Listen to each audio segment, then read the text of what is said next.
অবশেষে দক্ষিণ দিনাজপুর জেলায় তৈরি হচ্ছে মেডিকেল কলেজ। বৃহস্পতিবারের পক্ষ থেকে এমনই নির্দেশিকা জারি করা হয়েছে। শুধু দক্ষিণ দিনাজপুর নয়, রাজ্যে আরো দুটি মেডিকেল কলেজ তৈরি হচ্ছে। দক্ষিণ দিনাজপুরের বালুরঘাটে মেডিকেল কলেজ তৈরি হবে। মুখ্য সচিবের তরফে জারি করায় নির্দেশিকায় উল্লেখ রয়েছে, বালুরঘাটে মেডিকেল কলেজ তৈরি হবে। এমন ঘটনার পরেই বৃহস্পতিবার বিকেলে বালুরঘাট ডিএম অফিসের সামনে পথচলতি মানুষদের মধ্যে মিষ্টি বিতরণ করা হয়। এদিন প্রত্যুষ ও ইকো ফ্রেন্ডস অর্গানাইজেশন তরফে পথচলতি মানুষদের মধ্যে মিষ্টি বিতরণ করা হয়। সংগঠনের পক্ষে জানানো হয়েছে, আজ বিকেল থেকেই বালুরঘাটে ধন্যবাদ জ্ঞাপন মাইকিং করা হবে। এছাড়াও শহর জুড়ে লাগানো হবে ধন্যবাদ জ্ঞাপন পোস্টার। বালুরঘাটে মেডিকেল কলেজের পাশাপাশি গঙ্গারামপুর মহকুমা হাসপাতালকে জেলা হাসপাতালে উন্নীত করার উদ্যোগ নিয়েছে রাজ্য সরকার। এর জন্য ইতিমধ্যে জেলা প্রশাসনের পক্ষ থেকে সেই প্রস্তাব রাজ্যের কাছে পাঠানো হয়েছে।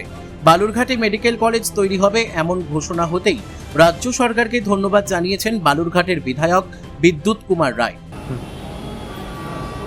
বালুরঘাটের দীর্ঘদিনের দাবি মেনে এবং বালুরঘাটের প্রান্তিক জেলা এবং প্রান্তিক শহর, সীমান্তবর্তী জেলা, তাদের মেডিকেল ফ্যাসিলিটির অভাব ছিল।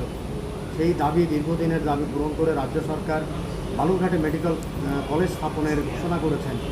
তার জন্য রাজ্য সরকারকে ধন্যবাদ।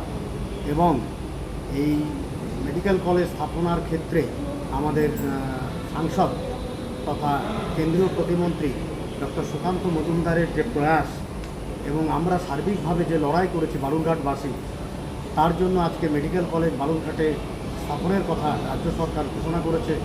আমাদের বালুরঘাট হাসপাতালে, জেলা সদর হাসপাতালে উপযুক্ত জায়গা এবং 10তলা বিল্ডিং সহ আলাদা করে 3তলা building, nurse quarter, staff quarter, blood bank, morgue ইত্যাদি থাকার কারণে অগ্রাধিকারের ভিত্তিতে আমাদের জায়গাতেই মেডিকেল কলেজ স্থাপনের কথা রাজ্য সরকার ঘোষণা করেছে। এর জন্য জেলাবাসী মেডিকেল পরিষেবা ভালোভাবে পাবে এবং সমগ্র জেলা উপকৃত হবে। কারণটা কি? আজকে অত্যন্ত আনন্দের দিন বালুরঘাট তথা জেলাবাসীর পক্ষে, কারণ আজ পশ্চিমবঙ্গের মাননীয় মুখ্যমন্ত্রী শ্রী শুভেন্দু অধিকারী মহাশয় ঘোষণা করেছেন দক্ষিণ দিনাজপুর জেলার বালুরঘাটে সরকারি মেডিকেল কলেজ স্থাপিত হচ্ছে এবং আমাদের কাজটি অতি শীঘ্রই শুরু করবার কথা উনি বলেছেন। সেই কারণে আমরা অত্যন্ত খুশি হয়ে প্রত্যুষ এবং ইকো ফ্রেন্ডস অর্গানাইজেশনের পক্ষ থেকে সকলকে মিষ্টিমুখ করাচ্ছি। আমরা এজন্য আমাদের মাননীয় মুখ্যমন্ত্রীকে প্রত্যুষ এবং ইকো ফ্রেন্ডস অর্গানাইজেশনের পক্ষ থেকে অনেক অনেক আন্তরিক অভিনন্দন এবং আন্তরিক কৃতজ্ঞতা জানাই।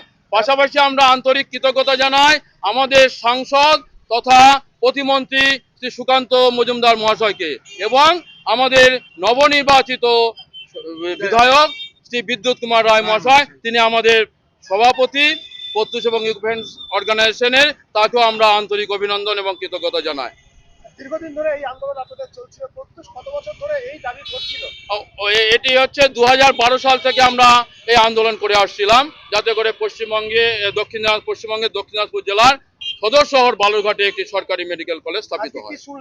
আজকে শুনলাম যে এই মেডিকেল কলেজ দক্ষিণ দিনাজপুর জেলার সদর শহর বালুরঘাটেই সেটা স্থাপিত হচ্ছে। এই জন্য আমরা অত্যন্ত খুশি। আমাদের খুশির কারণে আমরা আজকে সকলকে মিষ্টিমুখ করাচ্ছি প্রত্যুষ এবং ইকো ফ্রেন্ডস অর্গানাইজেশনের পক্ষ থেকে। আমার নাম কৃষ্ণপদ মণ্ডল, আমি সম্পাদক প্রত্যুষ এবং eco friends organisation. Medical college ঘোষণা হলো, এতে কতটা সুবিধা হবে জেলাবাসী, কি ক্ষেত্রে সুবিধা হবে? মেডিকেল কলেজ মানে একটা বৃহত্তর ব্যাপার। মেডিকেল কলেজ হলে বিভিন্ন ধরনের বিভাগ খুলবে বালুরঘাট হাসপাতালে, তাহলে বিভিন্ন ধরনের রোগীর এবং জটিল যে সমস্ত রোগ আছে তার পরিষেবা এবং তার চিকিৎসা এখানে করতে পারবে রোগীরা। এবং তৎসহ আমাদের বালুরঘাট থেকে তথা দক্ষিণ দিনাজপুর এবং তার সীমান্তবর্তী এলাকা থেকে যে সমস্ত রোগীদের চিকিৎসার জন্য বাইরে যেতে হতো, সেই বাইরে যাওয়াটা অনেকটা বন্ধ হবে। আমাদের জেলাতেই অত্যাধুনিক মানের পরিকাঠামোর দ্বারা পরিবেষ্টিত হয়ে চিকিৎসা ব্যবস্থা পাবে। বিশ্বজিৎ পাল, ইকো ফ্রেন্ডস অর্গানাইজেশনের সদস্য। বালুরঘাট থেকে মান্টি সিং এর রিপোর্ট, পুলিক নিউজ।